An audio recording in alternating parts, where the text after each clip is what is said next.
Hello and welcome to FPL Mate, your best mate for fantasy Premier League content for the 2023-24 season. My name is Dan and it's time for the Game Week 4 episode of Buy, Sell, Keep, Avoid, the video series where we have a look at the transfer trends and which ones we should be getting involved in. If you guys enjoy this video, please do drop a like, really helps out the channel, and do subscribe if you are new around here as well. Let me show you how it works. So buys are players you probably don't have but should consider bringing in, sells are players you probably have but should consider removing, keeps are players you might be thinking about removing but I think you should keep them, and avoid are players that are pretty hyped up right now, but maybe they are traps that should be avoided. We've got 4 players in each category from each position on the field. Let's get started. But first of all, a quick look at how we got on last week. So again, mixed results last game week. I'm going to give myself a 10 out of 16 correct for just the one game week period. Of course, we do need to be looking at this a little bit longer term, particularly those buys. We had Edison and Gavardio both scoring 2 points each, which is a little bit disappointing for those buys, but I really thought they would keep a clean sheet against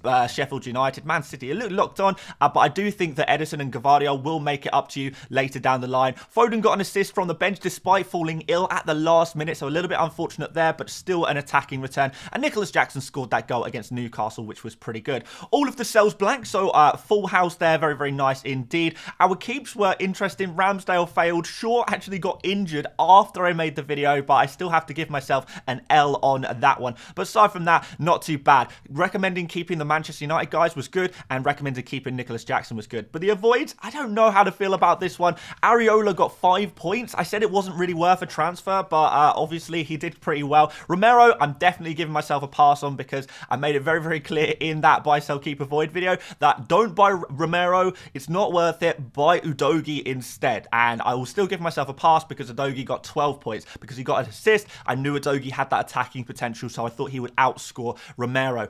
Rodri somehow scored more points, but I will die on that hill. He is not going to be a good pick going forward. And of course, João Pedro was a very good avoid as well. He's definitely a player we want to be moving away from right now. So 10 out of 16, but I feel like even the ones that I got wrong, I'm not going to feel too bad about them this week, to be fair. So yeah, let's move on.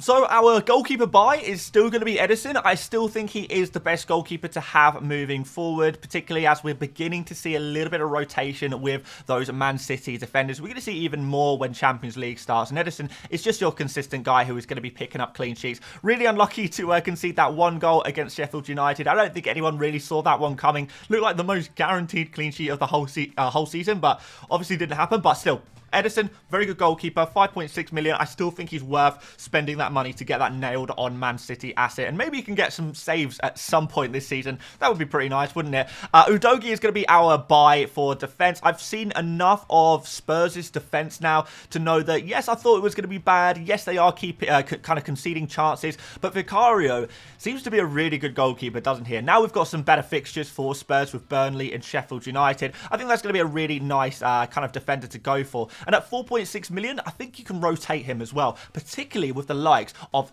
Sven Botman, Fabian Schär, maybe Kieran Trippier. A Newcastle defender rotates really nicely with Udogie when we get to that Arsenal and Liverpool fixture. So you can play Udogie, Burnley, Sheffield United, and then by the time we get to the Arsenal fixture, that might be a good time to maybe upgrade one of your bench defenders to a Botman, for example, and then you can rotate those 2 guys and, always have a really nice fixture. So Udogie, definitely still like him. He's putting up some good attacking numbers in this good Spurs team, and I feel like he's going to have more attacking returns as we move further onto the season.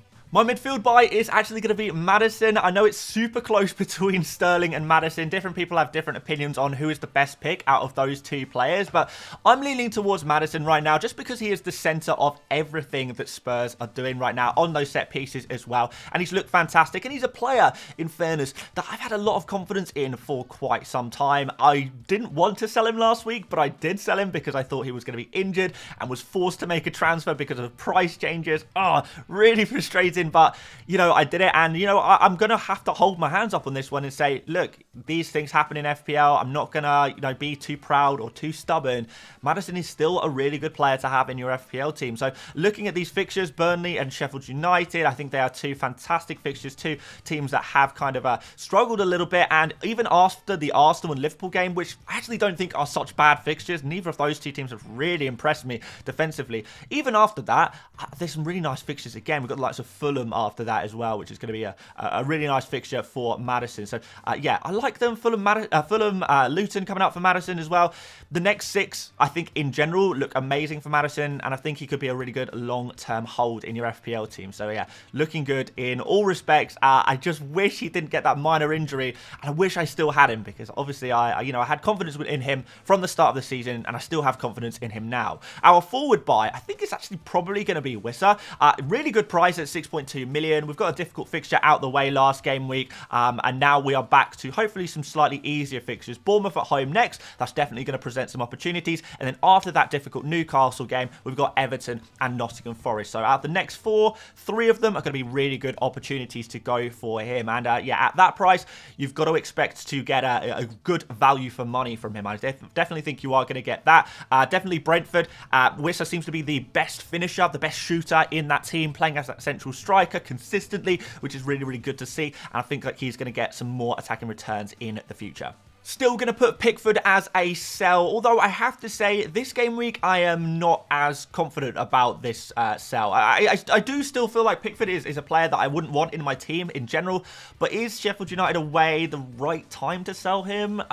Some people would say no. I really kind of struggle to pick a goalkeeper sell. I mean, to be fair, I always do, and one of the downsides of kind of restructuring the buy, sell, keep, avoid videos is that I have to always do a goalkeeper sell, when a lot of the time I actually don't really think it's worth selling a goalkeeper. It's not really worth using a transfer on a goalkeeper. Maybe that will change in the upcoming game weeks, particularly with some goalkeepers looking like they may not be getting as many minutes. You know, Ramsdale could come out of the team. We could see Johnston not being in the team as well if Crystal Palace get that new the new Henderson in goal there as well. So maybe that changes in the future. This week, it's like a sell if you really want to, but if there's one time where I'm going to say maybe you can wait one more week with Pickford, it's probably this week. Still, I'm not really expecting too much from him. And Luke Shaw, long-term injury for him. We know that now. So I would be looking to sell Luke Shaw, and probably maybe even consider selling some other Manchester United defensive assets as well, because Arsenal away is a tough fixture. We know Brighton after that, very, very strong attack there as well. But yeah, Shaw is definitely the priority sell, as is any other kind of injured or suspended defenders, I guess, right now. Yeah, would be looking to get rid of him. You could also maybe sell the likes of Saliba or Gabriel, but they do have Everton in game week 5. So I would not be super keen to sell Arsenal defenders, but they are optional sells as well, I guess. For our attacking sells, I think it's going to have to be the Brighton boys. We've got their bad fixture run coming up now. The first 3 fixtures, well, first 2 looked amazing. Game week 3 against West Ham was kind of like, it's an okay fixture. Let's see what they can do. From here on, it is not looking so good, though. We've got Newcastle and Manchester United as the next 2. Even after that nice Bournemouth fixture, we've got Aston Villa followed by some more difficult fixtures. So it's poor fixtures for Brighton, and with so many good attackers to go for right now, particularly in the midfield position, I think it's very easy to sell Mittelmer. Very, very easy. His underlying numbers have been okay. They've not been amazing, but, you know, with his opening 2 fixtures, you kind of saw how well he could take advantage of those. But going forward with some difficult fixtures, I don't think we're going to see quite the same results. So sell Mittelmer. I think he's a very easy player to upgrade to the likes of Maddison or Raheem Sterling if you want to get him. Brian Mbeumo is an absolutely fine replacement as well. Maybe even Phil Foden. Lots of different options in midfield for you to go for right now. It's going to be difficult to get them all, but Mittelmer is not going to be one of those midfielders that you typically are going to want when there are so many other good options. João Pedro, kind of similar situation. There's a few forwards that do look quite tempting right now. But the problem with João Pedro is that I don't think he's fully trusted. Even with Enciso injured, for the fact that he didn't even start a game there, didn't even play in that attacking midfield position, and you know, Brighton instead opted to play with Welbeck and Ferguson together. It just seems like João Pedro is not just 100% ready for what De Zerbi expects from him. He wants runners in the team. He wants players that are going to put in, you know, 150% effort right now and just run around the pitch. And João Pedro is not quite that player yet and might take a little while to adapt to that play style. And that's absolutely fine. I'm sure he will come good eventually. But in the 2 difficult fixtures against Newcastle and Manchester United, who might see a little bit more of the ball, they are going to need to put the pressure on. I can see João Pedro being on the bench again and possibly again after that. So yeah, a pretty easy sell right now, I think.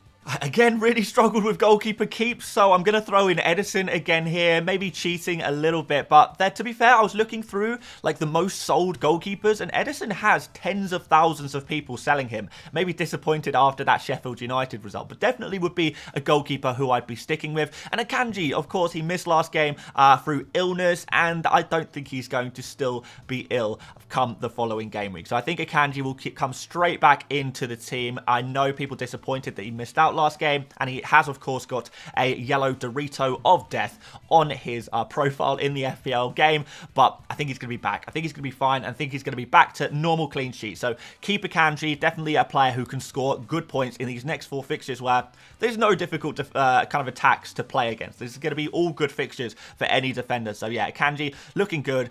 The underlying numbers for Man City defensively are still phenomenal, like so much better than anyone else in the Premier League. So you are going to be picking up those nice 6-pointers. And as we know of Akanji, he's already got a little cheeky bonus point this year as well. So maybe he can get another one of those. Few people selling Phil Foden after last week, his illness, and only getting those 4 points off the bench. It was disappointing, of course. Completely understand why people are disappointed. But honestly, I feel like Phil Foden should be spoken about in the same category as Maddison and Sterling right now. Because everyone's talking about, should we get Maddison? Should we get Sterling in our team?